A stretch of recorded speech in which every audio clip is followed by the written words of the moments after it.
This is the biblical town of Hebron. Yeah, and this the is other the cave name of Machpelah, right? The other name Okay. is the city of the four. But you said you told me the Hebrew name of the city. Kiryat Arba, yeah. Kiryat Arba. Kiryat Arba, the city of the four. We're going to the origin of the city. The Okay. cave of Machpelah would be where the people would be buried, right? The Right. city is where the people lived. So we're going to see the city first, then we're going to see the grave Right, of very Abraham and Sarah and Exactly. Jacob and Isaac, right? Right, exactly. All right. But this is a beautiful city. It looks very ancient in some areas. Yeah, very beautiful.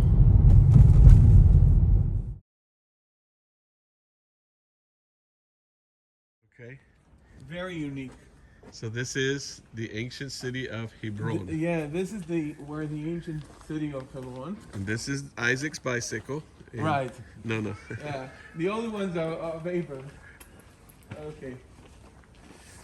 So this is the four-chamber house. I'm sure that if you've been to archaeological sites, you might already remember or recognize the structure of the four-chamber houses, which was characteristic of the Israelite building. Okay. Okay. And that would be roughly from the time of Hezekiah. Okay, King Hezekiah, 2,700 years ago. All right. And Well, explain that to me because I hadn't heard that. Why the four the four chambers. chambers? Yeah. Right. So the four chambers, let me show you a reconstruction of that, and you'll understand it yourself because it answers all the Okay. needs of a family. Okay. Okay, you have the entrance, which is open, and on the sides. Okay.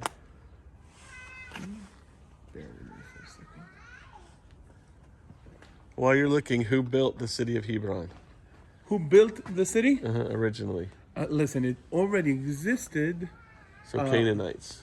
Yes. Okay. It says that Hebron was built even before the city of Tzon in Egypt. That's the Bible tells us. Wow. That Hebron was a very old city. Okay. Hebron sheva shanim nivneta lifnei Tzoar Mitzrayim. Hebron was built even 7 years earlier than the city of Tzon, which was a great city in Egypt. Wow. Okay, so So lots of history here. lots of history here, definitely. Okay. Now, you're pulling up a picture about the Yeah, the four chambers house. four-chamber house. Now, our heart has four chambers. Is there anything to that? All right, you've got right, is where the left, heart and is, the upper ventricle. Home is where the heart is. Right. That's interesting. Never thought about it. Maybe that's where it comes from. There's a good. Okay. This is the four-room house. That's the All right. Let's see if I can get that there. that's the Four model chamber of this house. Oh, sorry. Oh, how many pillars does that make a house like that? Right, you can see the pillars here. Okay. Because I remember something about 7 pillars in the Bible. A house with Right, 7 pillars. very good. Is Benta that Amudei 2, Shiva, 4, right. 6? No, No? usually Okay. 3, or if it's bigger, you may have 4, but usually like 2 or 3.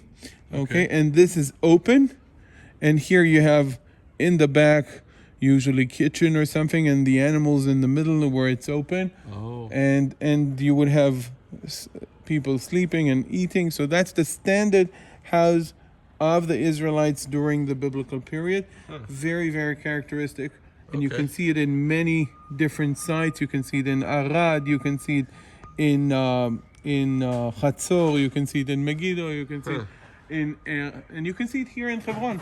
And it is Okay. dated roughly to the time of the King Hezekiah. What's so amazing for me in Hebron is that you've got on the one hand side 4,000 years ago, 5,000 years ago history, and you turn your back, you get to a playground for 4 or 5-year-old kids. Yeah, from today. And that's amazing. You know, the combination of life and history and tradition in Hebron, and all of it together. Listen, they live here because this is an archaeological site. People live here. Yeah, on top of it.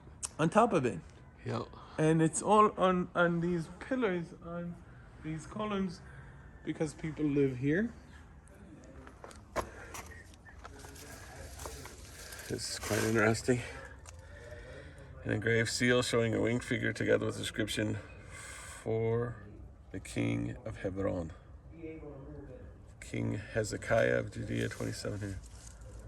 Seal is one of 5 found in the 4-room house in Tel Hebron. So this is what it looked like. And they're finding these seals all the time that are proving these sites belonged to the people of Israel. Many people today say Israel has no right to go into the land, and yet they continually find things that prove this is their land, that they've been here longer than most people that were here. So this is beautiful to see Hebron. Somebody's got some chickens back up in there.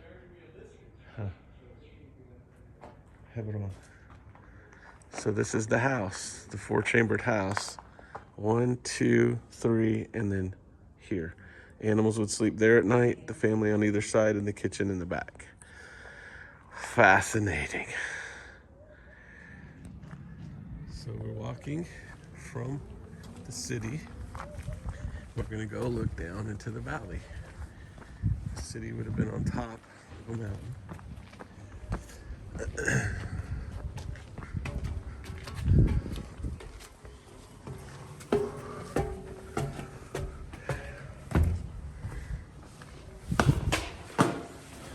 Okay.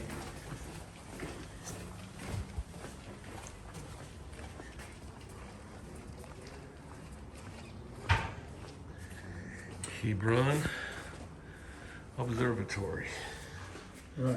There's the old city just right down there. The pillars and everything. Right. Crazy. Right? People still live here drying their laundry. These are like the nobility of Hebron, people living here. Huh. Okay? Related to rabbis, related to the founder of this community.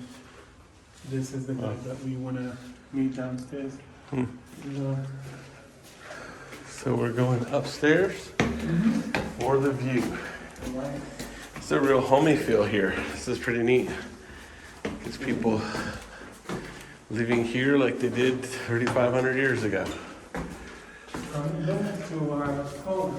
Yeah, that's right. Jews going back to their home. And here I thought there was an elevator. There you go. Oh, no elevator. I didn't promise fun. Ash, right? Ash. Fire. Okay, fire, and it's ash. Makes me think of fire with ashes. But it's ash. Very good way to remember. Ash. People actually live here. Yep.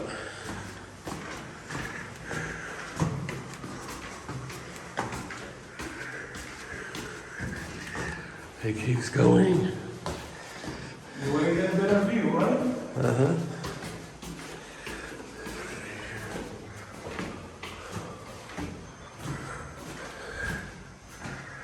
Cool. Here we go. Almost there.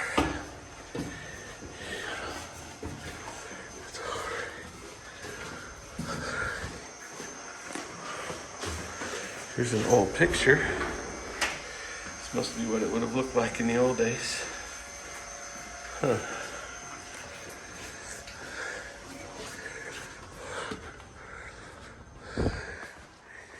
It's worth it, right? The climb. Yeah, so which way do we start? Left here? Okay.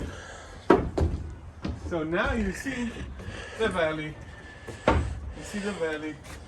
Uh-huh. So the oaks of Mamre. Are there still oaks? This is the ridge of the Oak of Mamre. Okay. In Arabic, they kind of sometimes the names were not preserved exactly the same, so they call it Nimra instead of Mamre. Close enough. Okay. I'm not seeing a lot of oak trees though. Right. What happened? So, what happened? The history happened. So let me get this. Right. I love how they put scripture up here. Right. So from here, where's the cave? You can see the cave over there. Okay, you Was see that the big cave. wall? The cave, yeah, the cave of Machpelah over there. I see. Yeah. Okay, And you see it's at the edge of the field, right at the edge, when it connects the field, which is in the valley of Hebron, to the mountain.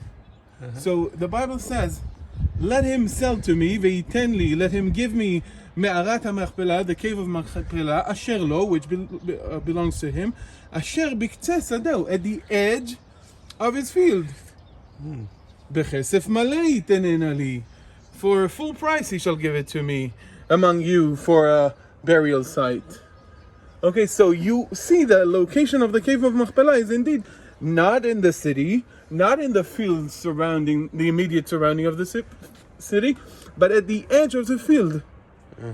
You know, when we get to Me'arat HaMachpelah, we'll get to see with our very own eyes the edge of the field, the very edge of the field, and the rock bed of the mountainous. You see that it is built on the slope already. If you enter the cave of Machpelah from one side or the other side, which we cannot because I cannot because I'm a Jew. I'm only allowed from one side, not the other side. Truly, that's the situation. We'll talk about it. But you know, there is a difference of 30 feet, roughly, difference getting from that side where we are going to get through or getting from the other side. Okay. Because it's built on the slope of the mountain going up. Because it's at the edge of the field. Because you can only have the field in the valley. Right, okay. Sure. So Abram pitched his tent at the oaks of Mamre, which is at Hebron. I'm in Hebron. There he built an altar to the Lord. And this is the map. It says the oaks are there. So where would the altar be? We don't know. But there's where oaks once were. I think those look like pines now, but there's an interesting little kind of a flat area made of wood. Of bricks here and rocks.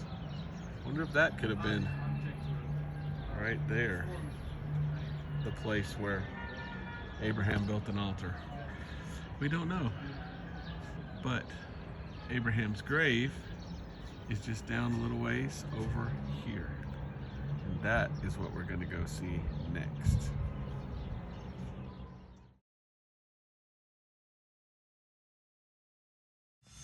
So here we have the cave of Machpelah.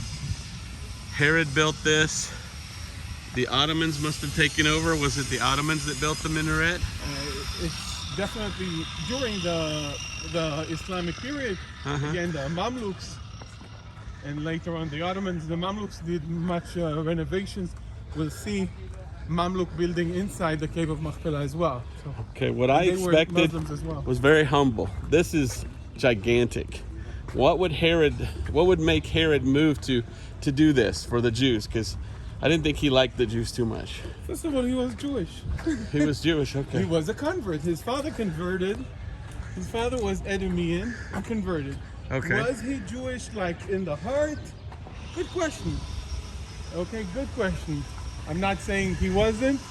I'm not saying he was. God can see to the heart. But he did have a mikveh in every palace he built. Okay. So in a sense, and you know, Augustus said about Herod that it's better to be Herod's pig than Herod's son, because he slaughtered his son, but he wouldn't slaughter his pig. Yeah. So in a sense, you see that he kept certain type of Jewish religion. He was a pagan too, though, didn't he? Worship pagan things. He definitely was a Roman citizen. So he was, I guess you'd call him a secular Jew. Is what I wouldn't call him secular. No? It's a later term. Today, if we were today, right, that's what you call him. If we were today, I would call him a very, very pragmatist, a very, very harsh, ferocious king who did whatever he wanted. Dreadful thing he needed in order to have power.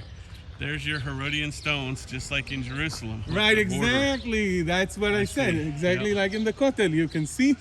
And you can see. Let's go closer. Now, did Herod just build this out of respect, or is this some sort of a... The motivation for Herod to build that is a good question.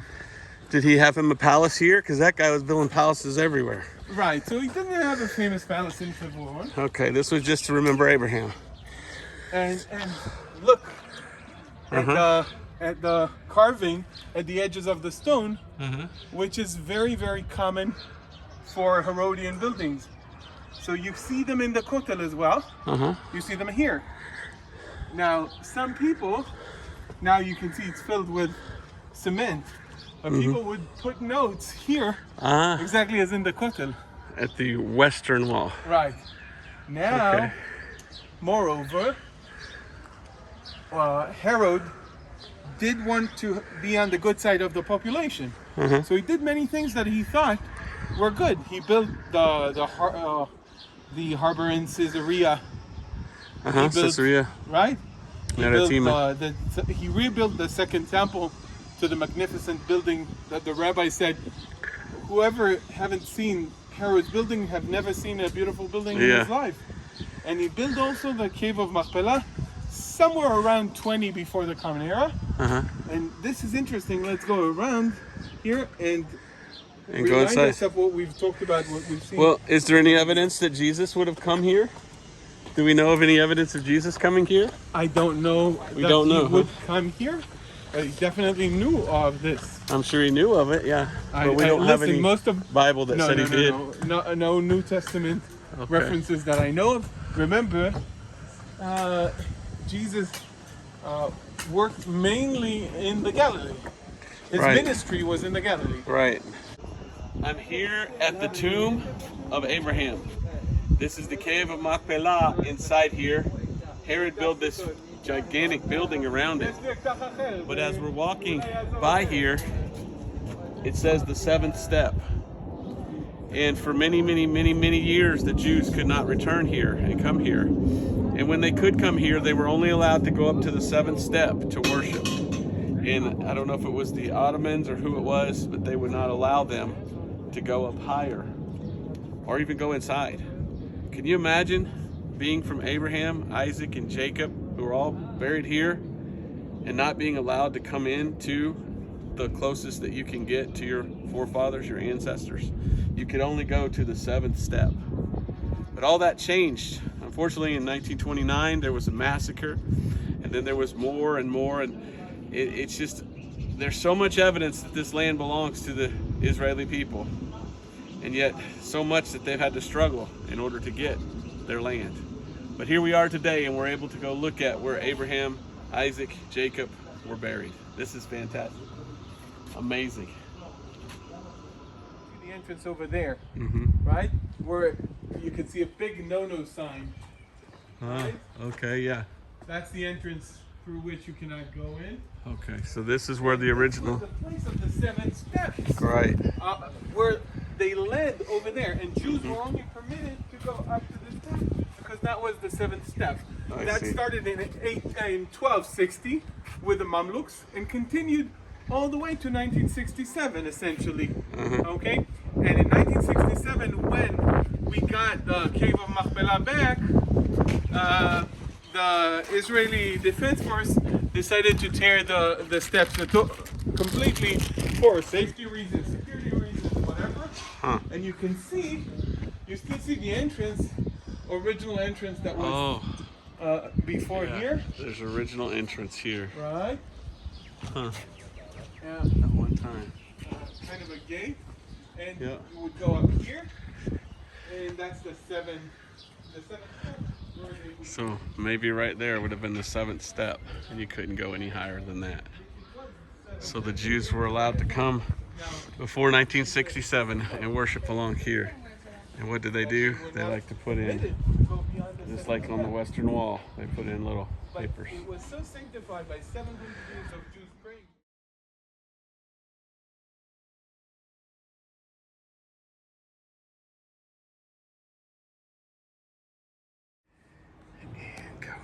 Welcome to the cave of Machpelah, the cave which was purchased by Abraham Avinu almost 4,000 years ago in order to bury his beloved wife Sarah. And it is also considered to be the entrance to the Garden of Eden. Why did he insist on getting this cave? Because according to the Jewish tradition, he knew that Adam and Eve were buried here and there was a special heaven smell. So this is why he purchased here the cave of Machpelah, and we're going to see the different cenotaphs. Okay. Again, Sure. Sheen, And on this mezuzah, beautiful mezuzah, it says, Berit Avot Levanim Tizkor. The covenant with the fathers you shall remember to the sons. Because we come here to invoke the memory of that covenant with God, between God and our forefathers, that continues with us. And that is the covenant of this land is for your seed forever. Right. It's the double covenant of a seed and a land, which in Hebrew are related to the same word. The word zera means both a seed in the agricultural sense of it, but also children, descendants. Right. And so when God promises Abraham, "Lezara'acha eten et ha'aretz hazot," to your offspring, to your seed, I will give this land. It's two promises that are represented by one. Right. It's a twofold promises. To your descendants, I'll give the land. So anyone that says Israel doesn't need to be in this land, doesn't deserve this land, they're literally going against God. Definitely. Right. And they don't know their history either. Wow. But that's a different story. Right. So this is Jacob. Right. This is Jacob, and this is the tomb monument. It's a cenotaph. Yaakov, right. And why is it so big? It's a cenotaph. It's not like a tomb where you have the person. The person can go smaller. It's a bigger monument. What did you call it? A cenotaph. A cenotaph. Is a that tomb like monument. Is that like a sepulcher, we would say in English? Cenotaph. It's a cenotaph. It's just a monument. Cenotaph it's an English word. It's just not a very common one. Okay. It's a tomb monument. It doesn't mean It's that. a tomb monument. Okay. Right. Okay. Right. And this is basically a synagogue as well, isn't it? Yeah, it is used as a synagogue. This is very interesting, though. Okay. If I were to be a Muslim tour guide, and you were to ask me what is here, I would tell you, oh, it's a kind of a monument for Joseph. But we know Joseph is not here. Joseph is in Shechem, right, in what the Arabs call Nablus. Nablus. The Jewish tradition has a very, very super interesting story about this. You remember that Jacob in Genesis, at the end of Genesis, he blesses all of the tribes, all of his sons, and he instructs them, you should bury me in the cave of Machpelah, which Abram bought. So all the tribes gathered him, and they made a big procession all the way from Egypt, and they came to Hebron. They came to this city, and they wanted to bury him. But there was one obstacle to burying Jacob, and that was Esau.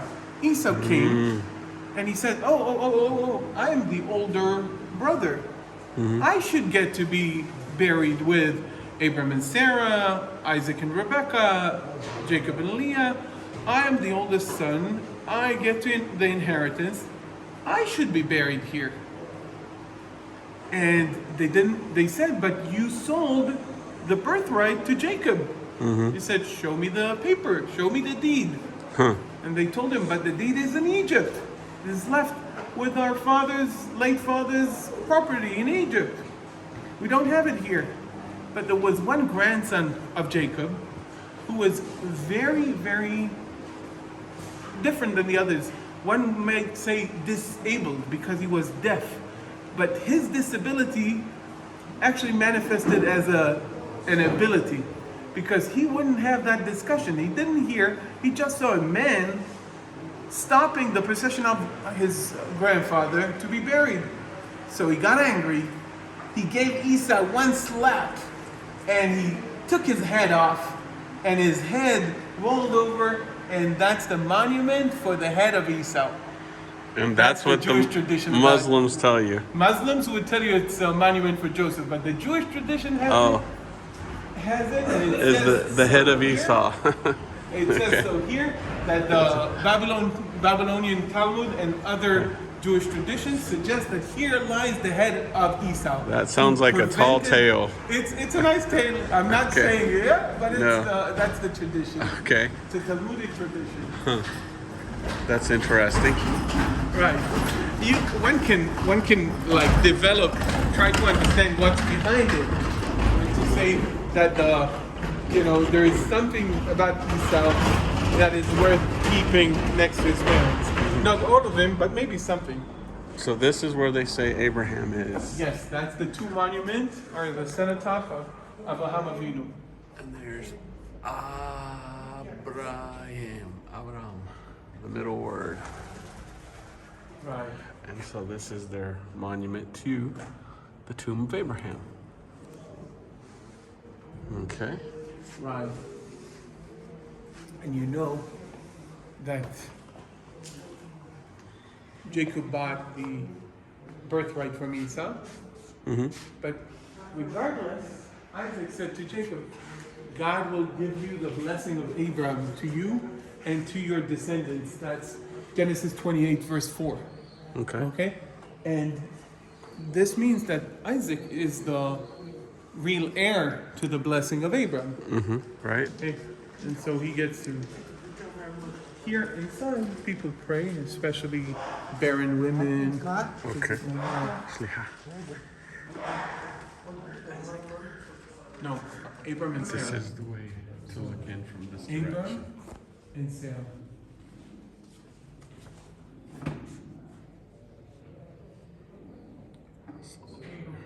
For help, for all kinds of things.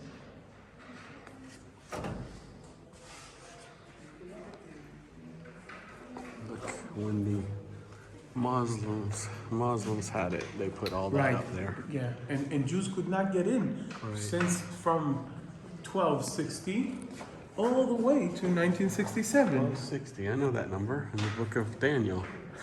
So this, they say, is the tomb of Sarah. Monument to Sarah. Monument to Sarah. You remember they are buried at the bottom in a cave, not exactly here. Okay, are we going to see that cave?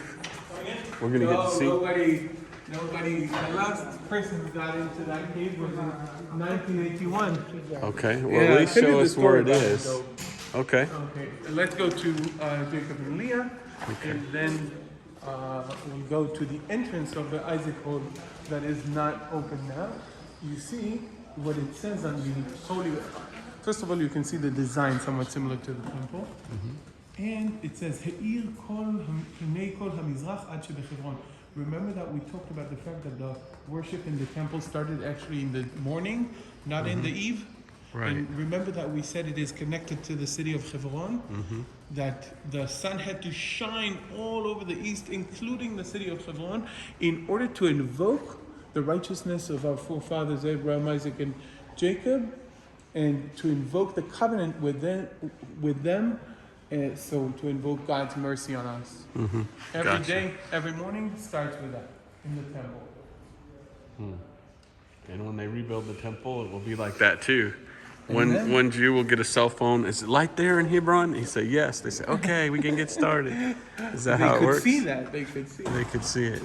So this is for Leah, Okay. and this is for Jacob. You know what's the closest Jewish holiday? What's that? So we have Lag BaOmer this week. That's not a major holiday though. Okay, so the closest holiday coming is the Festival of Weeks. Right, and we This read is the book of Leah. Ruth in the Festival of Weeks. Okay. And when Ruth is in Bethlehem, we've been to Bethlehem earlier today, right? When Ruth goes to Bethlehem and eventually Boaz marries Ruth, the people of the town of Bethlehem tell Boaz, may the Lord make the wife that is entering to your house like Rachel and Leah, who built both of them the house of Israel. And this is another explanation or another reason to suggest that indeed the tomb of Rachel is in Bethlehem, because Rachel is the mother of Joseph and Benjamin. Joseph and Benjamin are not of Judah, they are of Israel. They're northern tribes. So why would the people of Bethlehem invoke Rachel, who is not their mother, unless she's a local heroine buried in Bethlehem? Right. And then this would be, Jacob. they say, Remember that Jacob told in the end of Genesis 49, Jacob tells his sons, right, I'm gonna die and bury me with my forefathers in the cave, in the field of Ephron the Hittite, in the cave which is in the field that is of Machpelah, which is next to Mamre in the land of Canaan, which Abraham bought from Ephron the Hittite, right? right. Got it. So we have Abraham, Sarah, Isaac, Rebecca we haven't seen yet. Right, But this we is won't be able Jacob to see it all. and Leah. And it's related to the... And you can't see Isaac and Rebecca. Let me explain why. Okay, please. Okay, but we'll do it over there. Okay, let's go over there then. Okay. So, the cave of Machpelah between 1967 and 1993 was basically shared by Jews and Muslims. You could pray in different parts, mainly in different hours. But this is the entrance of the Hall of Isaac. Okay? Okay. So we cannot see the Hall of Isaac because there are only 10 days a year where Jews are allowed in the section that is the Hall of Isaac and Rebecca. Okay, you can see it here. There also, there's an entrance known as the entrance of Garden of Eden. That's also in the Muslim section of the cave, known as the Ibrahimi Mosque, the Mosque of Abraham. Okay. So in 1993, when Dr. Baruch Goldstein had a shooting here, in which he killed 29 Arabs, immediately they had to come up with a solution to separate the presence of Jews and Arabs here. Okay, so what they did is they separated, and let me show you the separation. We've been now to the Hall of Isaac, to the Hall of Abraham and Sarah, Jacob and Leah. That's the part of the Jews for the most of the year. The part for the Muslims is for the Muslims for the most of the year. You can see here, and 10 days a year, the Jews get the whole thing, and Okay. 10 days a year, the Muslims get the whole thing. Oh, wow. Okay, so for instance, in the holidays, in some of the holidays, or in the Shabbat of Chayei Sarah, when we read in the Torah that Abram bought the cave of Machpelah, so that's one of the 10 days, and you can approach the Isaac Hall, Okay. where you have the entrance to the Garden of Eden. Another very, very interesting story. So here comes 3 stories really about what happened here. You asked about people who visited, who went downstairs. Okay, so we have 3 of those that I want to tell you about. One of them was a young girl, age of 12, very thin girl, by the name of Michal. This is that young girl. Okay, this is in a video made later. She's a professor of literature today, Michal Arbel. And her father was the head of the Shin Bet in the area of Hebron, just after the war. The entrance, though, to the bottom part was very small, so they had to have a kid going down. Okay. Could they send her? She was 11 or 12, but she was so thin. She was like maybe 8 or 9, you know.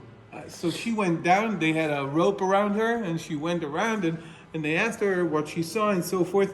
And it was all very secretive. They brought her wrapped inside a praying carpet, because what would a kid do in the middle of the night in the mosque, you know, in here? So that's the first person I want to tell you who got in, and then they got some of the description of what happens here under. Okay, this is what happens under. Okay, and that's the cave inside. Okay, that's the subterranean level. Okay, so this is That right they got here. from. Yeah, that's the So you stairs go that down you the see. stairs, Right. go all the way to You the see end. the stairs. These are the stairs that you see here. Again, you've got it here, and the room of the candles, and you've got the opening. Okay, and this is the opening of the entrance of Gan Eden, and there is, because there is a lot of underground space, there is kind of a wind coming out of it. So that's the first person I want to tell you about. Now, that happens in 1968. Okay. Okay. Second And the last Jewish person known to have walked down is Dr. Noam Arnon. Dr. Noam Arnon was for many years the spokesperson of the Jews of Hebron. Also, he did his PhD on the history of Hebron. I actually contacted him, letting him know that we're coming, but we don't have that much time. So We can't go down. He's not going to take us down. No, we couldn't go down even come if on. we were here. You know we want to. But in 1981, he wanted to go down. So you know how they did it? They had planned how to do it. And do you know what slichot is?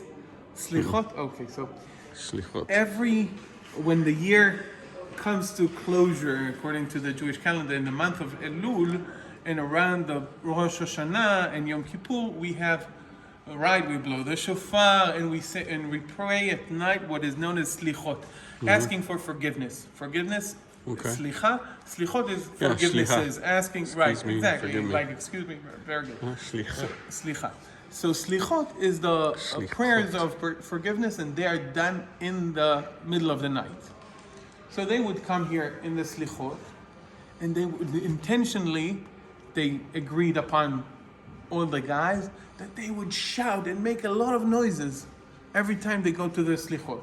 So first night of slichot, they do all of the noise, ruckus, and people in charge come to see if everything is normal. Let's see, they just do slichot, they're doing it loudly. And second night the same, and the night after, and slichot goes for 40 days roughly. Wow. Yeah. So they were doing slichot very loudly until everybody got used to the fact that they're very loud with the slichot. After a few days, when everybody was already used to the noise, they brought tools, and they used those tools in 1981, like hammers and stuff like that, to go down. So Noam Arnon in 1981 went down, so to see the cave and everything that is underneath, and you can see it's a cave within a cave. That's the double cave, right? A room inside, and there is an inner room in the cave. And that is the concept of machpelah, double. Yeah, Okay. It means couple Couple or double or multiple. Okay. And that's the story about Noam Arnon and Michal Arbel. And the third story I want to tell you goes a little bit earlier, goes to the Ottoman period.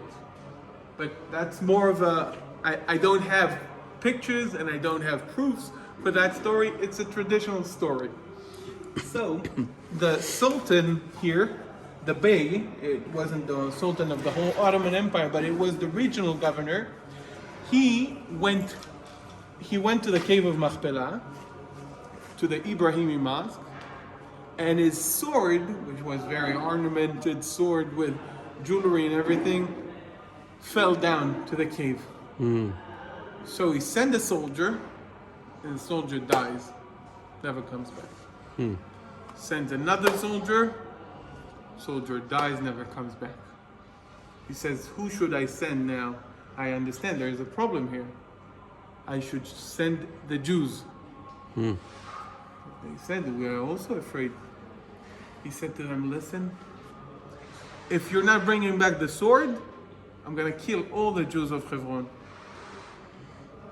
So they didn't know what to do. They came to the rabbi, and the rabbi said, I'll go and I'll bring the sword. And the rabbi went down to the cave itself and retrieved the sword and came back alive. But unfortunately, a few days afterwards, he was passed away. So that's the story about the sword of the Bey and how it was retrieved by the rabbi of Hebron. It's the curse of Tutankhamun, huh? Yeah, something like that. Or it could be some gas or something down there. I don't know. So Michal Arbel and Noam Arnon survives quite well. in this picture then, your best estimate, where do you believe? Do you believe down here was where they first went? So that's the cave and the inner cave. That's the Me'arat HaMachpelah that we talked about. So Sarah and then Abraham, or Sarah and Abraham, then maybe Isaac, and then here's on top of that. Where do you think Sarah and I don't know. Abraham might have been? I don't know. Maybe Adam and Eve, Sarah and Abram, Isaac and Rebecca. And Jacob and Leah, I don't know. But this looks more modern, doesn't it? Yeah, this is more modern. This is the original cave in the rock, the bedrock. So Okay, that's, so let's go down there right now. yeah, sure. We Go might ahead, die. lead the way. No, after lead the way. die story, I don't think I want to First of all, go. you have to open these. Okay, And, well, let's and get a then, hammer. Then we'll deal with the rest. Can we see what's in there? No, I can't really see inside. The Horn of Isaac. You know, this is what it That's a picture of And what so you have. this is what the Muslims. That's the Horn of Isaac. For 10 days a year, you can come. But that's it. That's not today, though. But they call this the Garden of Eden. That's The entrance, the opening for the Garden of Eden, here, okay, this would be like the Isaac and Rebecca, okay. and that's the floor, and that's the entrance. You can see this is the entrance here. Yeah. Okay. Let me get some of this here just in case I can read it. Do a video or whatever.